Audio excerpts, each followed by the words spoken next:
యేసుని కలిగి ఉంటే నిత్యరాజ్యం మందే. ఈ సత్యాన్ని చెప్పడానికి గచ్చి కట్టారు.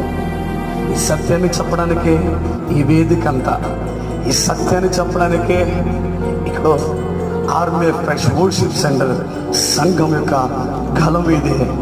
యేసు ప్రభు భారతదేశాన్ని ప్రేమిస్తున్నాడు. యేసు ప్రభు ప్రపంచాన్ని ప్రేమిస్తున్నాడు.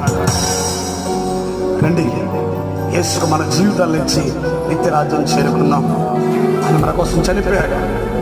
ఆయన మన కోసం రక్తం కార్చాడు. మన పాపాలను తీసేయడానికి మన స్థానాన్ని తీసుకున్నాడు. మన చేతికి దిగాల్సిన మేకలు తన చేతులకు దిగాయి. మన కాళ్ళకు దిగాల్సిన మేకలు తన కాళ్ళకు దిగాయి. మన స్థానం యేసు ప్రభు తీసుకున్నాడు. ఈ రోజైనా ప్రభు దగ్గరకు వచ్చేయండి. ఈ రోజైనా ప్రభుకి మీ హృదయంలో చోటు ఇవ్వండి. మీ ధనము, అందం, ఐశ్వర్యం